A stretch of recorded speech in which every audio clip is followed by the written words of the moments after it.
everyone, and I am here today with a review of Her Dark Curiosity by Megan Shepherd, and it is the second book of The Madman's Daughter. I have to apologize. I was supposed to put up a video on Saturday of Into the Still Blue by Veronica Rossi, and I filmed it, and then I went to go and edit it, and to be completely honest, it was a piece of crap. I myself could not get past 30 seconds of watching myself. So I really just want to tell you about Her Dark Curiosity today, and then Thursday I promise I will have Into the Still Blue up for you guys. Because this is the second book of this series, you can actually go and click somewhere up in this little corner and it should give you a link to my book review on The Madman's Daughter. So go check out the review if you haven't, go read the book if you haven't, and then you can come back. So if you haven't read it, goodbye, and I will see you when you come back. Bye! So there is a lot to talk about, so I'm just gonna kind of hit these boom, boom, boom, boom, boom, because I want to talk about everything. I said in the first book of The Madman's Daughter that the writing had you really engrossed, and there are scenes and descriptions where on the one hand you're like, this is really disgusting, the other part is like beautifully descriptive that you want more of it. What I kind of liked about this book is while you didn't have that same comparison, at least from my standpoint, you had a completely different standpoint that I think really fit this book well. You see in this book that Juliet has a very fine line between good and bad.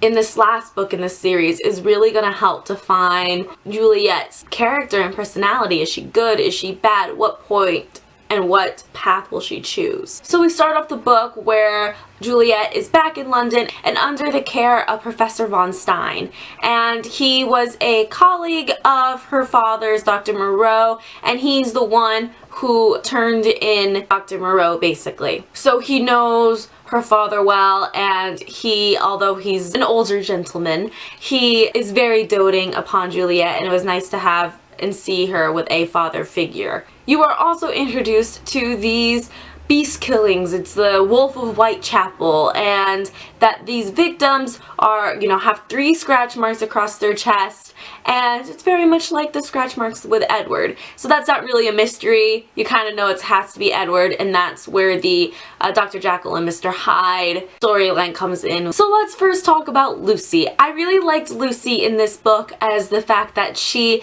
is very, very different from Juliet, and yet somehow they're best friends, and they're kind of the yin and the yang, and they really balance each other out well, and I really liked the dynamic between Lucy and Juliet.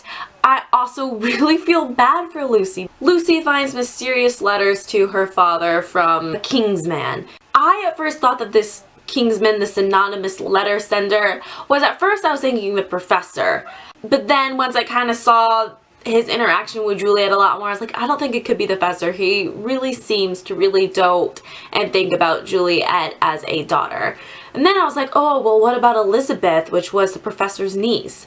What about her? Find out that she has secrets that we'll discuss later, which is why there was an air of mystery around her. And I don't know if you guys guessed Elizabeth at first as well, but it's not Elizabeth. It is John Newcastle, the suitor for Lucy. And I feel really bad for Lucy because not only do we find out that her father wants to use Dr. Moreau's inventions, and he's really not as great of a person as Lucy thought he was, she also has a suitor who is, all in this as well. When Professor von Stein was killed, it was just one of those things to where, like, I liked the father-daughter figure, but I didn't really care all that much that he had died. But I knew something didn't add up, because in the past, the Beast or the Wolf of Whitechapel, he had only killed people who had wronged Juliet. It didn't really make sense that the wolf would actually kill Professor von Stein,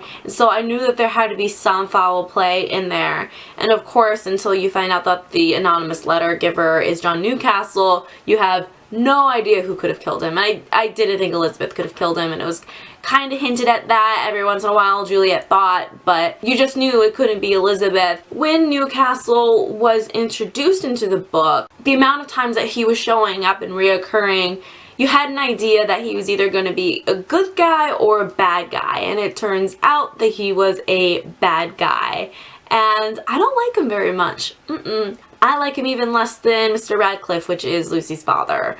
So I think that says a lot. I'm not sure how I feel about the whole love triangle between Montgomery and Edward. So it's like she has a one-night stand with Edward and then wakes up the next morning, she's like, sorry, that was a mistake. And I mean, from the last book, I really like Montgomery, but there was a few things that happened in this book to where now I just don't want either of them.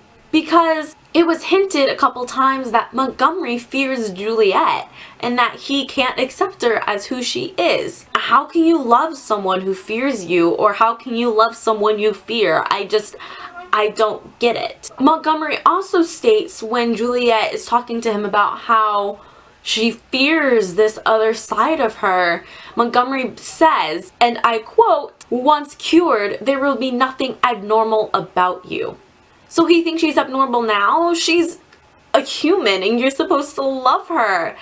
I don't get how you can't embrace who she is and that you think that once cured, there's going to be nothing abnormal about you. To me, that doesn't scream love. To me, that's, you're not accepting who I am. And so now I just don't want anyone because you have Edward, and I don't really like Edward. So when Montgomery and Juliet got engaged at the end of the book, I'm kind of like, this is weird, I don't understand it. And then Juliet has some doubt, so I'm thinking that maybe because he proposed so early in this series that it's not gonna turn out well. Something's gonna happen. I don't know. I don't know, and I don't think that Juliet and Montgomery are gonna end up together at the end. I don't know. I kind of laughed out loud in the scene in the greenhouse when Montgomery tries to save Juliet from the beast, and it tells about like him shattering through the glass, and then he's crouched on the floor and his shirt's ripped and bloody from the glass. It was just like something out of like an action hero movie that I couldn't help laughing out loud. I was picturing him with Fabio's, you know, long blonde hair and it blowing in the breeze. You start to see Juliet go off the deep end a little bit with this book. She decides that she's gonna use these creatures to end up killing the three people, the three scientists in the King's Club that have the ability to replicate Dr. Moreau's creations. And I mean, it's twisted, like, it's really twisted. And then when John Newcastle goes away, she finds the chemicals to melt the copper of his breastplate, and the description of that just made me cringe so much because it like stuck and burned to him, and I can't imagine that. But Juliet seemed fine. I think in the book it said something to where like she got up on wobbly legs, but a part of her was thrilled of everything that had happened after she'd seen John Newcastle die that way. And then at the end of the book you learn that Elizabeth's last name is von Stein, but it was changed from Frankenstein. So that's where the third book is going to be headed, because Edward took arsenic and now he's dying. And so now I guess she's going to try to bring him back to life so that way she can find a cure for Edward and kill the beast inside Edward, and then Edward can live happily ever after with Lucy, I'm guessing. Elizabeth says to Juliet concerning the whole Frankenstein bringing someone back to life thing, she says, "My uncle dabbled in it when he was younger, but he saw the error of his ways before it was too late. Your father wasn't as fortunate. If you cross that line, Juliet, you'll be in danger of becoming just like him." And then Juliet starts questioning herself down below, and she says, "Was Edward worth more than my soul, my sanity? I was already a murderer after all, already damned." So I think in this next book, she's gonna go crazy and then probably maybe find a way back to her sanity. But I think in this next book, she's gonna go crazy, and I'm kind of looking forward to it. So that is it for today. If you have not already done so, please do not forget to subscribe. You can also follow me on Goodreads, Twitter, and Tumblr. And I will see you Thursday for that review of Into the Still Blue. So until then, bye.